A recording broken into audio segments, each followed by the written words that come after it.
eu vou encaminhar, o que eu vou fazer? E agora, que tipo de forma eu vou fazer o atendimento do meu paciente? Então, quando a gente fala de método clínico centrado na pessoa, a gente obrigatoriamente a gente fala em atenção básica, mas a gente usa isso para todas as outras clínicas, tá? É porque é tipo, na obstetrícia, a gente tem que ter um fórceps, né? Para o médico de família, o método clínico centrado na pessoa é a mesma coisa, tá? Então, é obrigatório essa forma de atendimento, né? Então, o que a gente tem que entender de método clínico centrado na pessoa? Apresentar para vocês esse método, né? Como é que é a abordagem dele, identificar os componentes e algumas habilidades básicas para essa forma de entrevista. Que vocês vão ver que é fácil, tá? Tem vários livros falando sobre o tema, né? Mas, antes de qualquer coisa, a gente tem que entender que, para o médico de família, qual é a maior ferramenta? É o atendimento, né? É a consulta, é a comunicação. Por isso que a gente tem que ter domínio sobre essa parte, né? Porque nós lidamos com atendimentos clínicos. E aí, para isso, eu falo para os endócrinos, eu falo para os reumatos, eu falo para os psiquiatras, todo mundo que lida muito mais com clínica do que com a parte de procedimentos, tá? Então, isso aqui é algo que todo mundo que vai fazer clínica tem que também ter competência em administrar esse produto, tá? Então, de uma forma histórica, tá? A gente sabe que saúde e doença sempre foram coisas interligadas, né? A gente sempre teve no contexto histórico alguém que estava doente e alguém que conseguia ajudar esse doente. Então, desde sempre, a posição de médico sempre existiu. Do curandeiro, do amigo, né? Alguém que tinha informações a respeito de saúde relacionada à doença. Porque a saúde, antigamente, sempre foi relacionada à doença, né? Então, quem tem saúde era quem tinha doença. Hoje em dia, é muito mais amplo do que isso, tá? Então, antigamente, a gente tinha um modelo a seguir. O que é modelo? Modelo é quando a gente reproduz alguma coisa. Então, é um protótipo que a gente achou legal e a gente quer recriar. Então, existe na medicina 3 modelos de atendimento.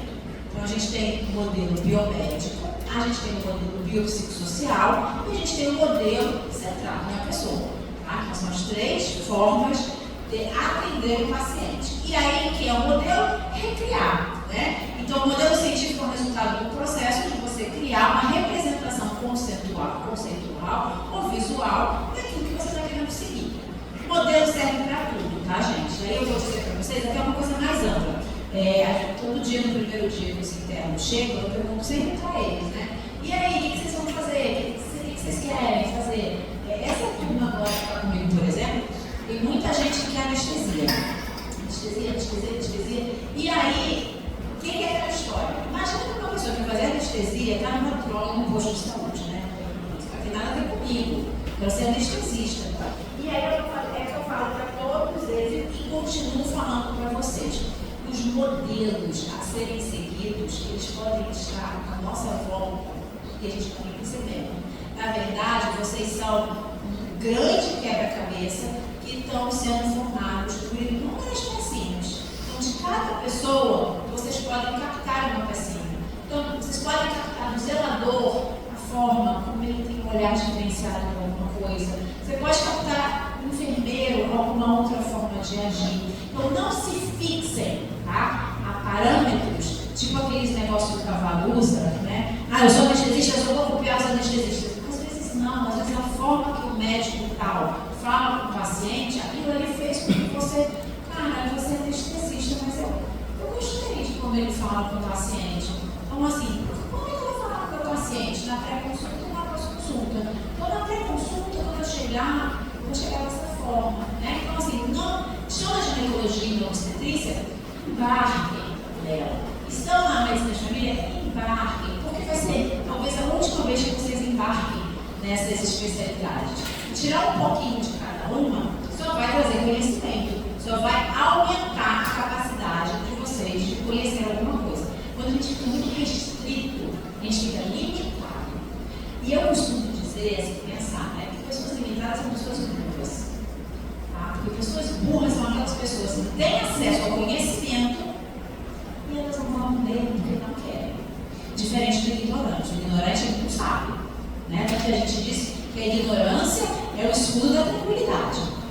pessoa ignorante, eu não sei de nada. Por exemplo, eu internado, quando o médico falou para mim, você está com 45% do seu pulmão tomado, você vai para o UTI. Eu falei, pronto, fudeu, morri. Fudeu. Você já sabe o que vai acontecer, mas você já espera. Agora que entubar, acabou-se, tchau, família. Olha, você já começa a fazer sua lista, né? Se eu nem soubesse disso, né, você fica mais tranquilo. Não há ignorância, por quê? Mas burrice não.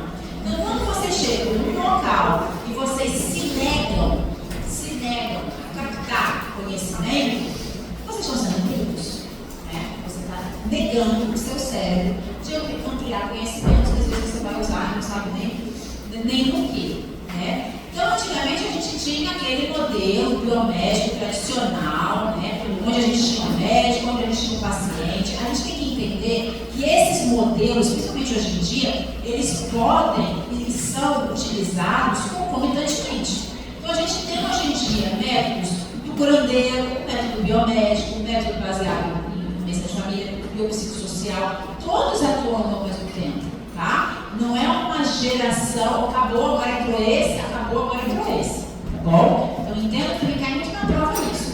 Os modelos de atendimento, eles coabitam ou eles foram relacionados a uma área específica? Eles coabitam, tá? Então, você tem todo tipo de modelo de atendimento médico ainda sendo feito, tá certo? E eu, como médico de família, a gente sempre puxa a brasa, né, farinha com a nossa brasa, mas cada um vai justificar o seu peixe, né, o porquê de atender dessa forma, o porquê de agir dessa forma. Então, o modelo biomédico, antigamente, ele foi muito importante, porque onde foram feitas as experiências, onde a gente descobriu as penicilinas, então as guerras foram importantes para isso. Então, tu vai ter os soldados praticamente morrendo e tendo amputação para poder a gente ter inovação na anestesia, né? A gente precisou de tudo que aconteceu, para hoje em dia a gente está onde está, né? Mas tudo tem uma evolução. E evolução, gente, não é sinônimo de melhoria. Evolução significa ser diferente. Quando alguém diz que você é mais evoluído que os seus pais, não quer dizer que você é melhor que seus pais, quer dizer que você é diferente. Tá? Isso é importante. Então, coexistem no espaço, tem várias referências sociais. Então, você não vai chegar numa tribo que tem um curandeiro e dizer, ih, colega, já era! História de curandeiro, soprando esse negocinho. Então, em 2024, não. Para a cultura deles, para a forma como eles agem, aquilo ali é a forma certa de funcionar. Se funciona, tá ok, tá? Se para eles está dando certo e é daquele jeito, é daquele jeito que vai ser. Então, a gente tem esse modelo biomédico convencional, onde os pacientes sofrem com doenças, essas doenças são sinais e sintomas, né? E está tudo independente do contexto do paciente. Então, o paciente está com uma apendicite, o outro está com apendicite, pronto. Então, a pessoa em si, ela não é muito ouvida, né? É a doença. Então, a gente tem um diagnóstico, um tratamento, um alívio do sintoma, acabou-se, né? É o que a gente tem que fazer. Então, o modelo biomédico, que é mais ou menos esse, que pelo menos na minha época da faculdade, era 100% que a gente aprendia. Vocês já são de outra geração, né? O currículo já mudou bastante, né? Então, qual é o grande diferencial desse médico? É a técnica. Por isso que eu falei para vocês. Na minha época, você ser bom naquilo era o que prestava. Como eu comunicava com o meu paciente, isso é variável, né? Tanto que melhores médicos eram mais chulos, né? Então, como é que seu super-herói? Pega a capa, fecha a capa e voa. Pronto, é simples assim, né? Era sobre isso. Vamos lá, é sobre essa situação. Ninguém está interessado em entender o contexto.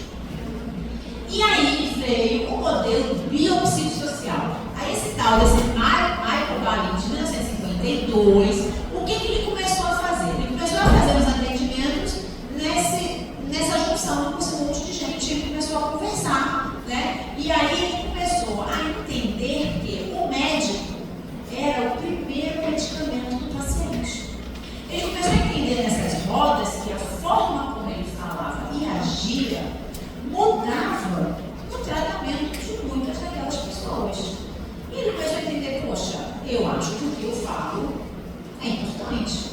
Não o tratamento da doença, mas as palavras, a comunicação, né? Então ele começou a estudar essa história do modelo biopsicossocial. O que é o modelo biopsicossocial? e a Joana está com uma dor de cabeça, cara, eu quero saber se a Joana mora sozinha ou não, se é separada, se tem filhos, se trabalha de noite, se acabou de perder a mãe ou não, né? Se está desempregada. Então, será que essas dores de cabeça não têm a ver com ansiedade? Né? E não apenas pedir uma tomografia, ver se tem alguma coisa na cabeça dessa Joana. Ou passar um analgésico e mandar embora. Então, o modelo biopsicossocial, ele abarca tudo e toda a demanda daquele ser humano. Né? É um complexo, é um contexto. Né? Eu estou ali para poder tratar algo, mas eu não estou para tratar algo, eu estou para tratar alguém. Tá? Então, isso é muito importante no modelo biopsicossocial. Então, a tarefa do profissional é compreender a pessoa, a doença, a comunidade, em todos os níveis para poder ter um cuidado mais adequado. E aí, em 1958, veio o Carl Rogers e veio quebrando essa história com o método clínico centrado na pessoa. Gente, qual a diferença do método clínico centrado na pessoa para o modelo biopsicossocial? Vocês acham? O que tem de diferente de um para o outro? O que vocês acham? Agora responde alguém, por favor. Qualquer coisa. Modelo biomédico todo mundo já sabe. Doença. Tá. Biopsicossocial, estou sabendo tudo que aquela pessoa vai ter. Aí que droga é método que se traduz? Qual a diferença? Ninguém. Isso, perfeito. Centrado no olha, maravilhoso, maravilhoso. É isso. Eu torno o meu paciente, ator do palco. O palco não é só meu, não, monitor. O palco é teu também. Então, centrado na pessoa quer dizer que ele tem participação naquilo ali. Porque até então, mesmo no biopsicossocial, eu estou sabendo tudo da vida dele. Mas eu determino o que ele vai fazer. No modelo centrado na pessoa, a decisão é compartilhada. Por exemplo, vamos lá. Acontece demais. Eu me hipertenso, diabético, obeso, né? Então eu sei que é uma senhora com dificuldade para andar e tal, com dificuldade para tomar um remédio, enfim, sei toda a vida dela, tá? E aí eu faço medicação, minha parte, ok. Querida, vamos lá, e a dieta? Qual a sua parte? E a caminhada? Tá fazendo? Ah, doutora, não entro na ginástica, não tem perigo, eu odeio academia. Tu mora em prédio? Quanto é que você mora? Quarto, quinto. Então vamos subir de escada, todo dia, seja elevador, sobe de escada, desce de elevador. Se vier com 50 sacolas, o problema é seu. Só tem que de escada e desce de elevador. Faz isso 2 meses. Porque o nosso cérebro, ele dá golpe na gente. Muito golpe. Então o nosso cérebro já sabe que a academia é uma merda. Entendeu? Só que nós já é rato de academia. É que vem com a história de que é uma academia, mas a maioria detesta, vai por obrigação e não suporta. Mas os ratos de academia, os crossfiteiros, tudo bem. Mas o restante da população mundial não suporta. E o nosso cérebro sabe disso. Então, na hora que a gente botar aquela roupa de academia, que alguém vai dar uma dor de barriga, uma coceira, alguma coisa, eu tô cansada, meu filho, qualquer desculpa, vai chover. Mas a gente não vai, né? Pra academia e fala. E o idoso, então, mais ainda. Porque vocês imaginem que a andrologia ela é muito mais difícil que a pedagogia. O que é a pedagogia? Pedagogia eu estou fazendo com vocês. Vocês não sabem desse assunto, nunca ouviram falar. Porque eu falar de merda sobre esse assunto, vocês vão falar. Pedagogia. Tá? Andrologia é quando você pega uma pessoa já com mais idade, que já passou por tudo isso na vida, e aí você tem que mudar o pensamento dela e valores que ela teve e tem durante uma vida inteira. Cara, é muito difícil. É muito complicado. Então, como é que você vai chegar e falar assim, olha, você tem que fazer caminhada, você tem que fazer atividade física. Cara, falar isso é balela, sabe? Você não está falando algo para a pessoa acreditar. Você está falando só para falar. Você virou telemarketing.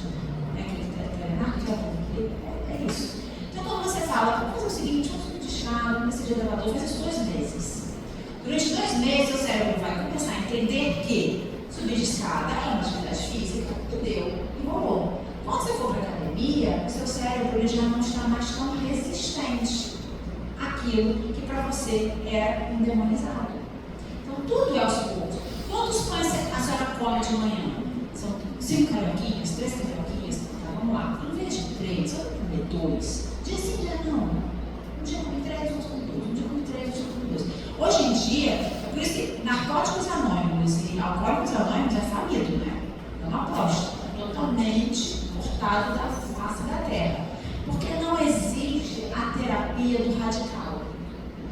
Uma medalhinha, 7 dias abstêmico. Nossa, uma medalha agora, então, um mês abstêmico. Isso não existe na realidade. As recaídas, elas são muito maiores. As recaídas geram overdoses muito maiores. Quem já fez dieta radical sabe que quando para, engorda 10 vezes mais. Né? Então é muito mais fácil ir aos pouquinhos e reeducando do que você ir radicalmente. Então, a medicina centrada da pessoa é isso, é comprar. Cara, eu vou fazer minha parte, você vai fazer a sua. Da sua parte, o que você pode cumprir? Você pode isso? Não, tá combinado, isso. Né? Porque você não vai chegar com o paciente radicalmente e impor algo, que às vezes você nem faz. Né? Por exemplo, teve um dia desse, foi engraçado.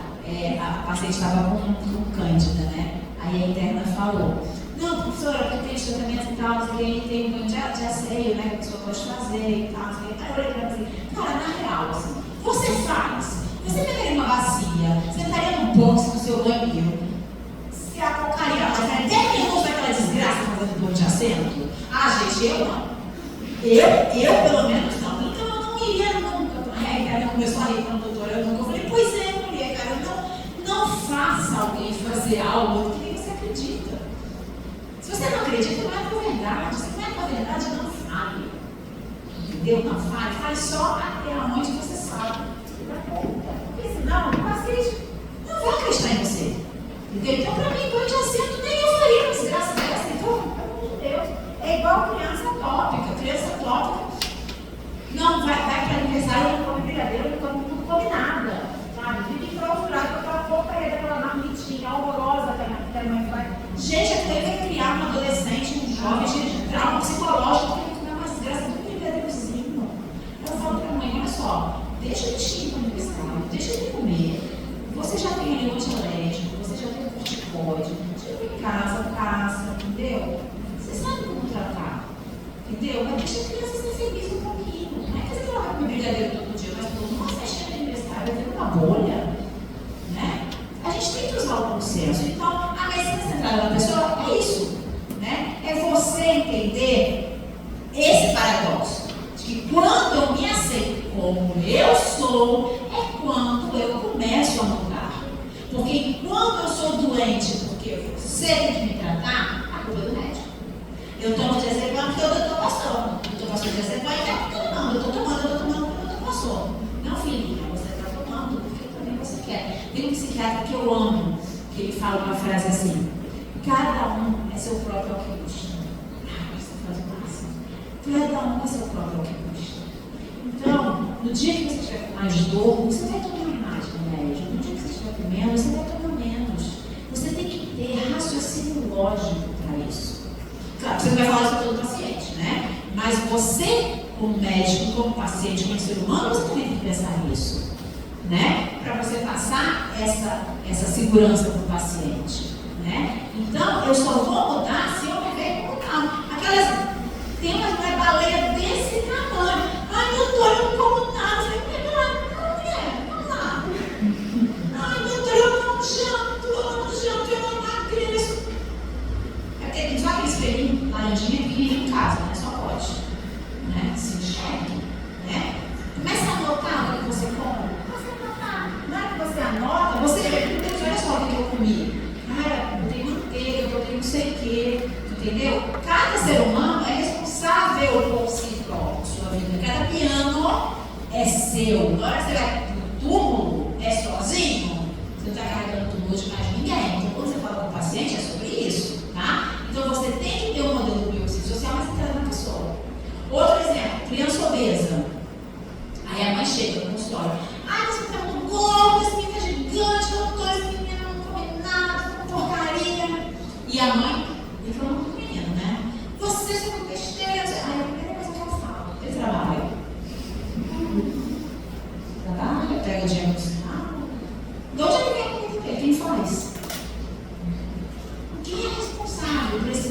balufo.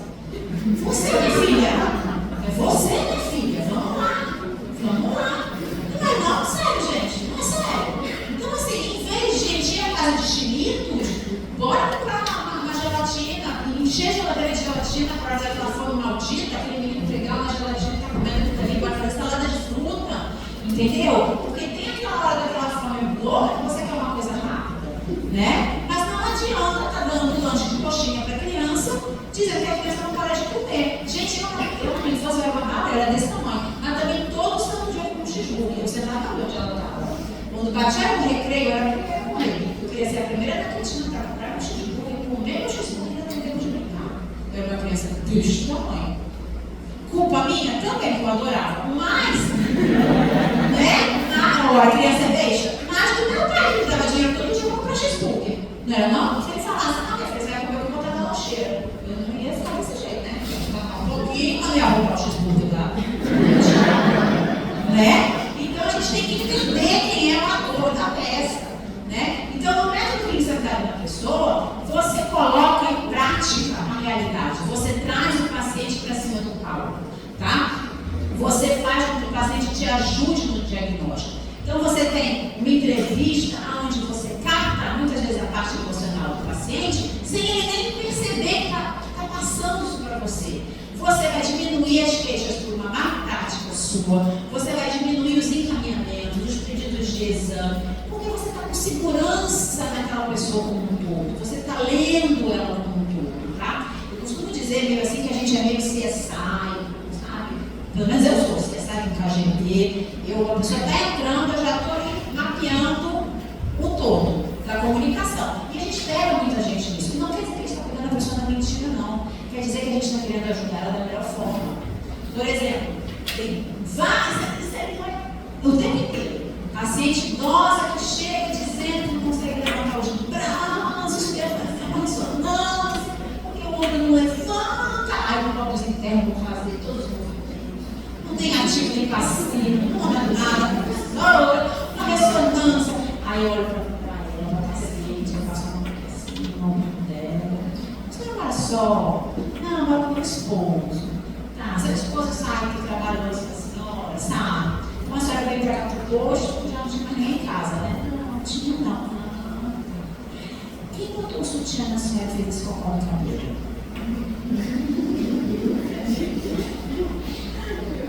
Né? Como?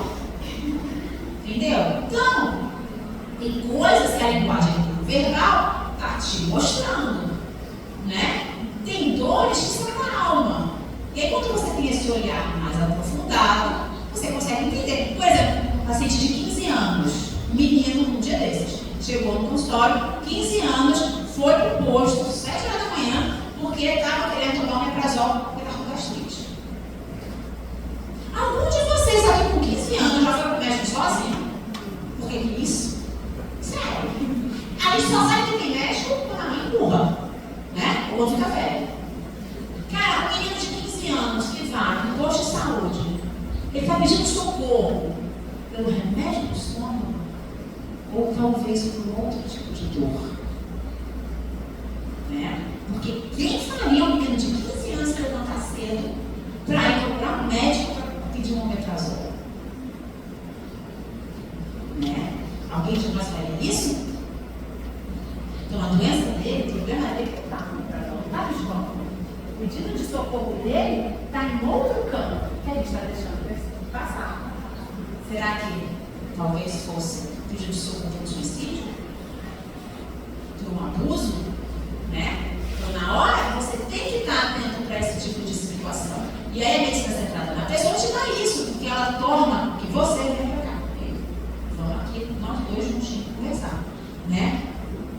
Então, esse método ele vai ter 4 categorias. Todas elas coexistem ao mesmo tempo, uma para cima, para baixo, independente. Então, a primeira coisa do método clínico centrado na pessoa é explorar a saúde, a doença e a experiência. Segunda parte, entender a pessoa como um todo. Terceira parte, elaborar um plano conjunto. Quarta parte, intensificar a relação médico-paciente. Antes de eu dar a cola, tentem, por favor, me dizer o que vocês acham que é cada um deles. Por exemplo, primeiro, explorar a saúde e a doença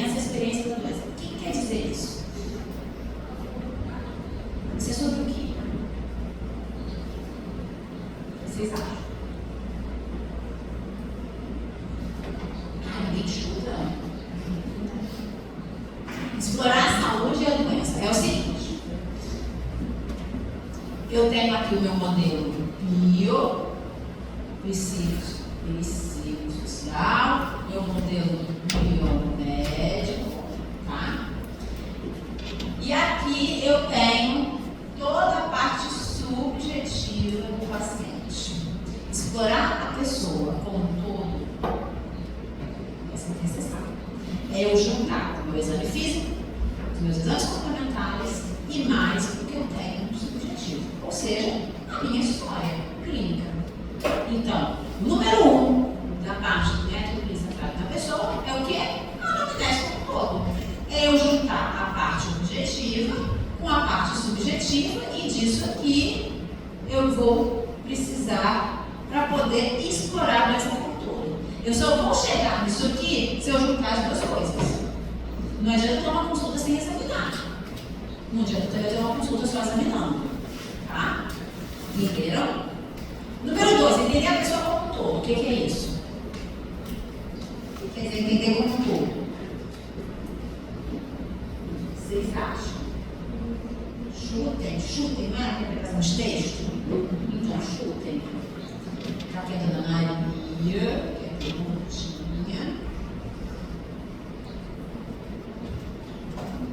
Como é que entender a dona Maria como um todo? Como é que é? Como é entender como um todo? Vocês acham? Ninguém chuta.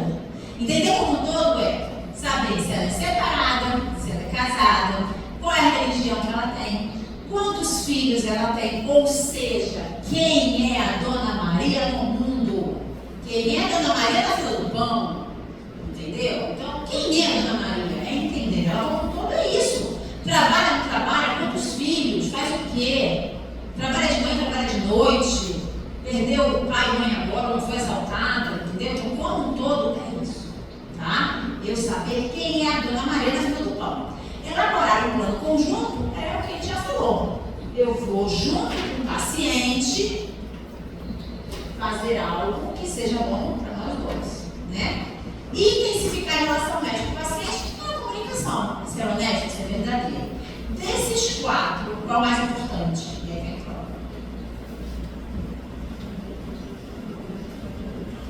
Qual é o mais importante? 1, 2, 3 ou 4? 2.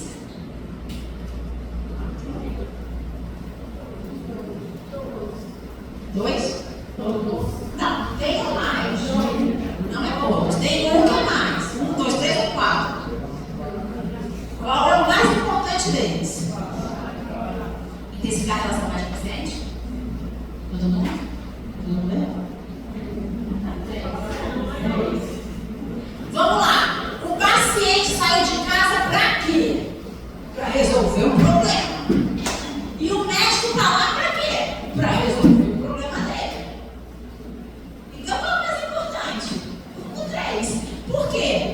Eu posso explorar a doença e saber quem ele é? Ok. Mas se não tiver liga na hora do nosso acordo, não dá nada. Eu posso saber que a Dona Maria é casada, tem 5 filhos, blá blá blá. Na hora que eu fizer a receita dela, eu vou elaborar um plano para ela. Ela vai ajudar? Não serve para nada. Eu posso ser super amiga da Dona Maria, vizinha de bairro, colega, pode ser minha mãe. Ah, não serve para nada. Serve para quê? Para nada. Tá? Então, todos os outros 3, eles têm que combinar no número 3. A consulta, ela só vai ser validada se o número 3 ele estiver embasado e for realizado, certo? Então aí tem a história que eu falei, né? O desenhozinho. Então a gente tem a interseção, o número 1, o número 2 entender a pessoa como um todo, né? O que ele faz da vida. Para o número 3, então a gente elaborar um plano, né, com esse paciente. Lembrando que existe uma coisa muito diferente entre doença e adoecimento, que é o que a gente chama de sick illness, né? Então, isso aqui é uma mulher gripada. E isso aqui é um homem gripado. Mais ou menos isso, né? Então, a doença é uma só. A doença, resfriado, ok. Agora, o adoecimento é individual. Então, a gente tem que ter muita relevância cuidado na hora de lidar com o adoecimento. Porque o adoecimento é que vai mudar o tratamento de uma pessoa para outra. Tem gente que recebe diagnóstico de câncer, tá? Tem gente que recebe e já acaba com a cova, né? Assim, então, tipo, eu quando estava para a UTI, o meu desespero racional do jeito que foi, só virei e falei assim, olha, eu não quero os 3 filhos separados, eu vou ficar com os 3 e não separar os 3 filhos. Então, vou ficar com a avó, uma avó, 2, vou com o pai, vou com quem não separa meus filhos de jeito nenhum, entendeu? Vou morrer, façam isso, né? Mas tem gente que podia gritar, se desesperar, então isso é o adoecimento, tá? Como cada um reage, a gente tem que estar atento. Quando a gente entende a pessoa como um todo, é aquela história. Quem é você na fila do pão? Né? Trabalha com o quê? Vive do quê? Mora onde? Mora como? Mora com quem? Né? Elaborar um projeto comum, a gente vai fazer o quê? Definir os problemas de forma, uma linguagem acessível, definir as metas de forma que a gente consiga atender a expectativa de ambos, tá? Estimular a participação do paciente e definir qual é a participação de cada um de nós dois. Eu tenho um exemplo assim, muito clássico de uma paciente que era uma gracinha, ex-usuária de crack. E aí, quando tem esses pacientes assim, que usam droga, que foram presos, ou que tem aquelas tornozeleiras, você tem logo do lado para tirar dúvida. Porque senão você não vai saber como, né? Então já sente logo do lado. Aí ela, não, ela você tem que indicar, como é que faz esse negócio do crack? E bota onde? Bota o quê? E usa o quê? E ela dizendo como é que fazia, como é que era, a lombra que dá, quanto tempo que dá, quanto é que custa, né? E eu do lado dela, e ela vai falando. E aí, ela tinha uma namorada, a namorada tentou matar ela 3 vezes, até que ela conseguiu matar a namorada, ela foi presa. Então ela era ex-usuária de crack e tinha sido presa, estava voltando do presídio. Eu falei, mulher, mas vamos lá, os males são melhor. Pelo menos você entrou no presídio com a dona do pedaço, porque quem é assassino, eu acho que é o dono do pedaço, né? Então você tinha assim um álibi, né? Matei alguém. E ela queria trabalhar de cuidadora de idoso. Aí os alunos, né, os meninos estavam comigo. Pois é, professor, isso é uma hipocrisia da sociedade. E ela não vai conseguir emprego, né? Aí os alunos internos, professor, não é hipocrisia da sociedade. Eu falei, mulher, pelo amor de Deus! Até tu mesmo não te contrataria. Até tu não te contrataria. Ex-usuária. E com assassinato sendo presa, vamos arrumar outro emprego, não, que eu ajudo aqui. O que você vai fazer? Vai cuidar de idoso, não vai dar. Vamos para outro, entendeu? Então, quando a gente elabora um projeto comum de tratamento, a gente está dialogando de uma forma que cada um dos dois entenda o que eu estou falando. Teve um paciente que trabalhava naquele negócio que é de música sertaneja que fechou. Bangs? Não é Bangs. É um cara que se como arte, que era aquele negócio de guitarra. Auge. Do Auge. Aí fechou? Tá vendo ainda? Eu acho que é música, não posso nem falar em qual funcional. Eu ia falar especificamente, mas alguém que trabalha lá é bem funcional de cocaína, tipo, muito over. Ele usa 10 gramas de cocaína por dia. E aí eu perguntei para ele assim, cara, 10 gramas? A cocaína é de rico, né? Então, tipo, sei lá, quanto é que deve custar cada grama? 200 reais, 100 reais, sei lá. Deve ser isso. Então, 100 vezes 10, cara, tu gasta R$1.000 por dia, tá onde? Não, doutora, aqui na comunidade é 20 reais. Eu peraí ainda. Mas assim, na zona sul, assim, quanto é que custa? Ele falou, não, na área nobre, custa, agora eu não lembro se foi 90, 80, uma coisa assim. Enfim, mas quase 100. De 20 para quase 100, eu falei, cara, faz o seguinte, contratar o Johnson e chega. Porque, tá valendo mais de 20 reais uma cocaína que é vendida por 90, né? Então, cara, vamos lá. Em vez de comprar 10 fuleira, compre 2 boas. Eles estão mudando. O cara que usa 10. Sério, cara, o cara usa 10. Aí vem a gente, nossa mediunidade médica, dizer assim: não pode usar drogas, você usa 10 negocinhos que você não pode. Ele vai falar, você não pode. Agora, quando eu sento do lado dele e falo assim, cara, vamos lá. Se o negócio custa isso, que a história de botar ele aqui comigo. Eu falo assim, cara, acho que eu usando um troço furado, já que tu quer se drogar, se droga que preste. Um troço que preste, droga de qualidade, porque eu acho que droga não tem saco, né? Serviço aqui de muito consumidor. Assim eu acho, né? Mas se eu brincando, a outra brincando, se bateu minha cocaína. Então, imagina que para o médico, que somos todos inexperientes nisso, chegue na hora e leva o que entrou no custo, agora vai ficar a queixa dele, para vocês verem como a gente é idiota. Ele tinha ido na UPA no dia anterior, tá? Porque ele tinha tido uma puta de uma taquicardia, tá certo? Tinha muita taquicardia. E aí ele veio pro posto, o médico da UPA mandou ele ir para poder ver a questão se ele era hipertenso ou não. Aí, não tem que pegar essa história. E ele tinha tomado 2 cervejas. 2 cervejas. Aí eu conversando com ele, ele falou, 2 cervejas? Foram. Tá. Não vamos fazer alguma coisa? Não. Fumou, que a gente vai por mais fácil, né? Fumou, cigarro. Não. Fumou outra coisa que não seja cigarro? Aí, uma maconhazinha. Pô, uma maconha não tá taquicardia. Cara, sério. Assim, não tá nada. Não, doutora, cocaína. Aí pronto, assim, do ladinho. Na hora que a gente está do lado, na hora que a gente se coloca de igual para igual. E aí você começa a perguntar. Um cara desse, uma parada, uma UPA, ninguém vai achar que é overdose. Vão achar que a taquicardia de hipertensão foi alguma coisa assim. Quando a gente sabe, não sabe, que é a história da polícia, que droga está espalhada por tudo que é canto. Entendeu? Então, na hora que eu chego para ele e falo, cara, em vez de comprar 10, compra 2 que preste. E aí eu vou falar para vocês uma frase de um psiquiatra que eu amo de paixão. Foi o primeiro que falou a mesma frase, se vocês conhecem ele, eu vou passar bastante.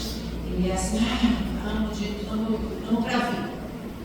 Ele falou assim, já que você vai usar, tem um ritual, né? Para quê? Em que momento? Uma festa? É porque está junto com os amigos? É para se divertir? Porque quando aquilo ali passa a ser do dia a dia, deixou de ser comemoração, passou a ser vício. E aí já entendo, a gente não pode ser hipócrita de olhar para o nosso espelho, tá aqui meu vício, vou morrer com ele. Tomo de manhã, de tarde e de noite. Eu sou melhor que as 10 gramas de cocaína do cara, não sou igual aqui. Tem gente que é com chocolate, né? É vício do mesmo jeito, né? Entendeu? Então, na hora que você chega e fala, qual é o seu ritual? Que é o meu ritual, nem bom. Eu pior que ele, ó. O ritual da minha coca, nada. Bem que eu tô falando ritual, eu preciso bem da aula. Então, qual é o seu ritual? A droga está sendo usada pra quê? Você começou pra quê? Né? Então, é pra usar o tempo inteiro. Então, 10 você não consegue o tempo inteiro, mas 2 boas você consegue. 2 boas você consegue ter uma boa. E pelo menos você vai morrer, morre de alguma coisa que a gente sabe aqui dentro. Porque é tudo muito misturado. Né? Na hora que você fala isso, você consegue elaborar um projeto terapêutico com o paciente. E você tira tanta informação, e é tanta informação que os meninos ficam assim. Porque se não for dessas pessoas que a gente for tirar informação, vai ser de quem?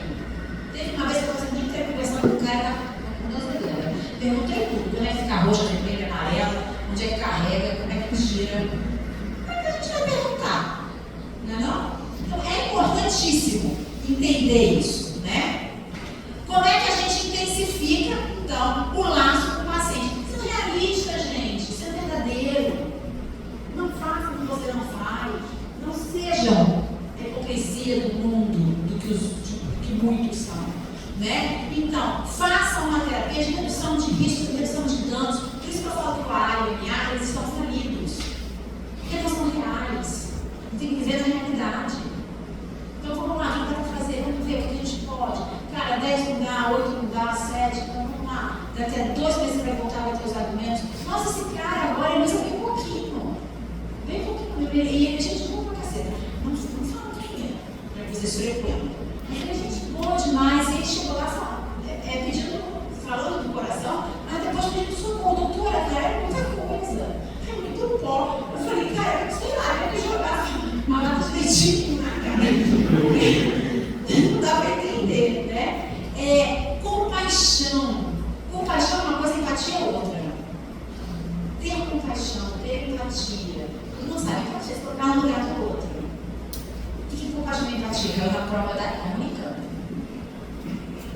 O outro na minha droga, gente. E aí, qual a diferença? Então vamos lá. Compaixão. Compaixão. Compartilhar a paixão. Compartilhar a tristeza. Então, compaixão é sempre alguma coisa triste. Né? Não é nada. Compaixão, vou ter compaixão porque você ganhou na loteria. Uhul! Não. Então, compaixão é você compadecer de alguma coisa triste que aconteceu com aquela pessoa. Tá?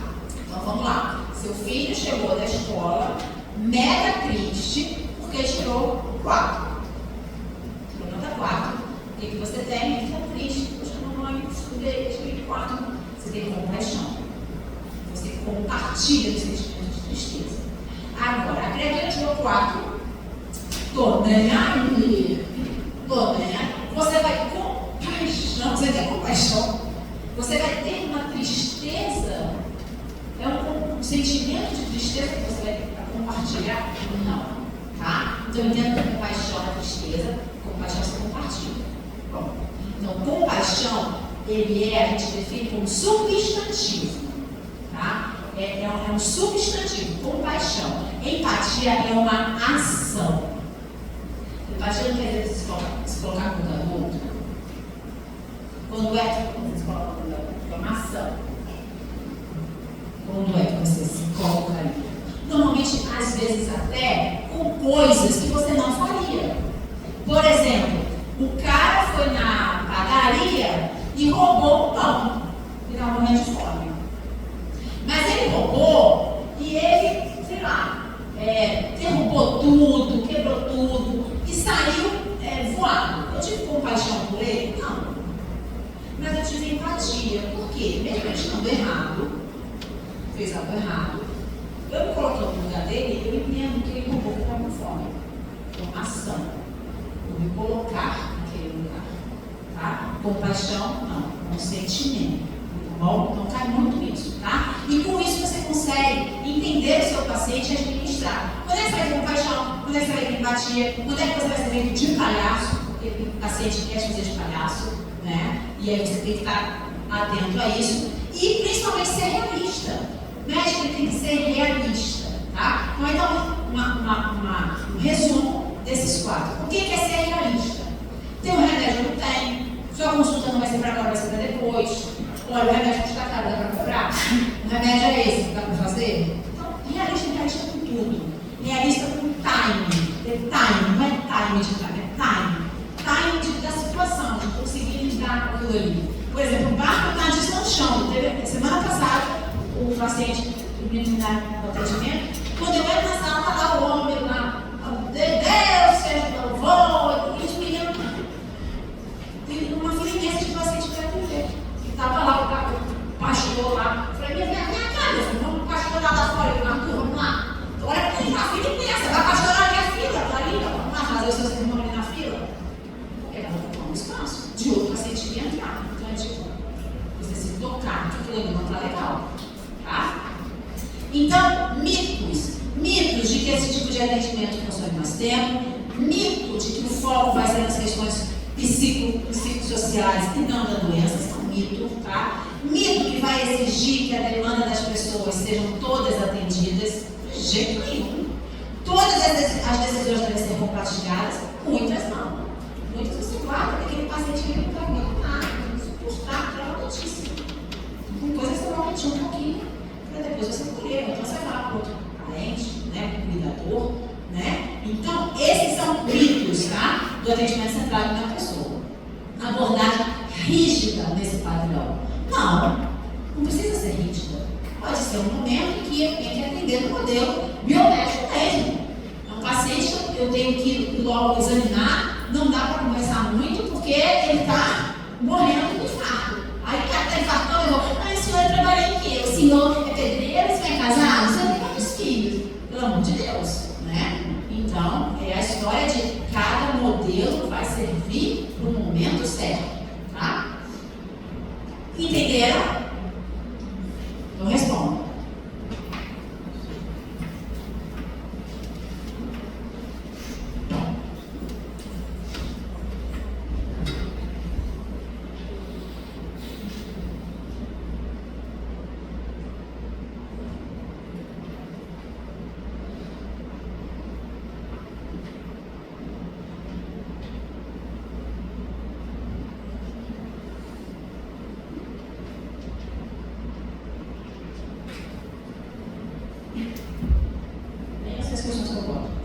vocês.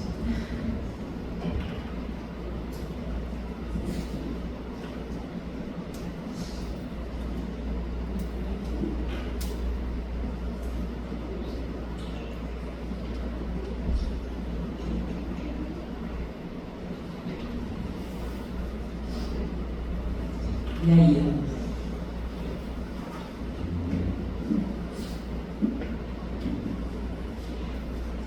Interpretem o texto.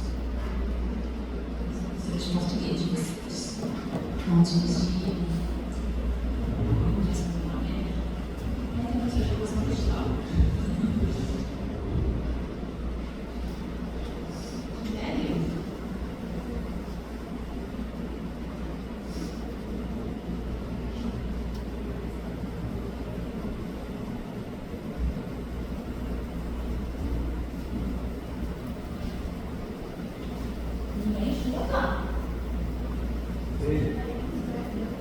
B de dado?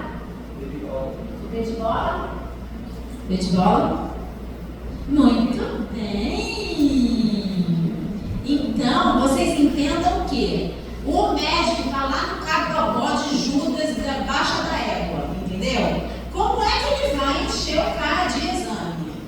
Né? Então, se você vê que o cara está bem, se você vê que ele está estável, estruturado, você vai fazer o exame físico, você vai ver como é que ele está, você vai consultá-lo, né? E se você não identificar nada, você não vai pedir exame nenhum, você não vai encaminhar para nada. Você não fez uma especialização de encaminhoterapeuta, você não é um encaminhoterapeuta, né? Você não fez essa especialização. Então você tem que dar conta do que é teu, tem que dar conta real do que você pode ou não fazer. Eu faço muito isso com os pacientes para receita controlada, né? Que não são atendidos por mim. Ah, doutora, mas assim, cara, olha só. Eu não vou passar, não te conheço. Não tem como eu passar na medicação, porque nós somos administra a dose. Mas tem 50 milhões de outros médicos à sua volta. Entendeu? Então, eu durmo. Me formei em 2000, tem quantos anos já? 24.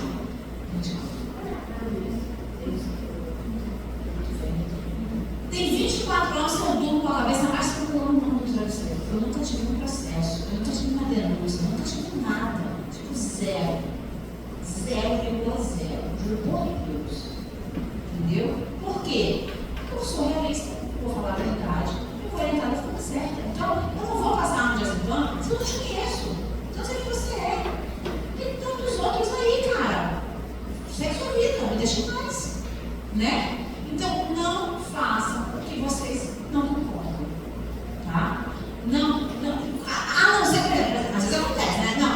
Ainda doutora, quando tem ameaça, né? Porque tem traficante, tem não sei o quê, você tá na UPA. Aí chega aquele cara mal encarado, vamos lá, né? Você tá, uma das meninas, tá no plantão, de madrugada, o cara vem, cara de né? Marginal ao extremo, pedindo a receita controlada. Aí vem, a professora disse que não era pra dar. Não, vamos só um pouquinho, assim, sem vergonha. O que eu faço? Ou eu radar, ou eu boto as microgramas erradas, tô de plantão mesmo, ninguém me vê mais. E aí nem ele e nem eu, fingi que foi uma beleza. Bota lá 23, 23. Ô, tudo! Acho que sim, que coisa horrível. Ai. Né? Plantão, cada hora você tá num lugar, então assim, de alguma forma, você tem que dormir com a sua consciência tranquila e não se vender na sua ética. Você não pode se vender na sua ética. De alguma forma, né? Mas aí é off-label, tá, gente? Não sou eu, né, velha, tá? Fazendo minhas coisas, minhas marmotagens. Pra poder não dar o diazepam para aquele paciente que eu acho errado. Né? E fazer ele que o médico da área dele seja errado. Né? Sobre mim, mas. Porque é muito fácil a gente ser intimidado. Porque é muito fácil a gente olhar o outro com os nossos olhos. E os nossos olhos, a maioria de nós, temos olhos puros. Né? Então a gente nunca imagina que aquela pessoa vai ser capaz de fazer uma atrocidade daquela. E as pessoas são capazes, sim. Muito. Né? Então essa é o complicado. Você está sempre acreditando no paciente. Você nunca vai achar que ele está indo lá para te mentir. Você nunca vai achar que ele está indo lá para te roubar. Você nunca vai achar que ele vai lá para poder pegar seu celular. Porque você nunca faria isso. Só que ser humano que pode fazer qualquer coisa, tá? Então, segunda questão, o que vocês acham? Mãe, foi não. Ai, não. Ai, qual foi a questão? Foi outra? Foram duas, essa foi essa. Tá, aí foi essa.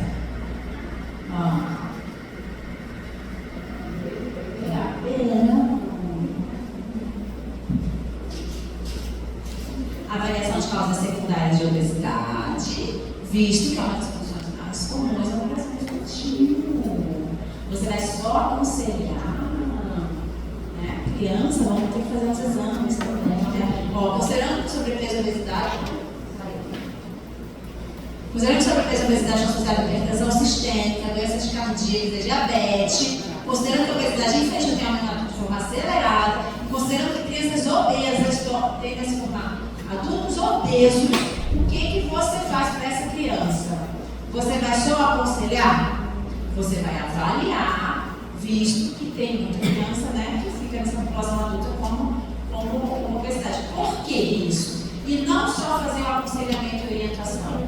Porque, gente, o MEV é ação a longo prazo, tá? Você não está querendo atuar a longo prazo, você está querendo atuar a curto prazo, você está querendo fazer com que essa criança gordinha deixe de ser um adolescente gordinho.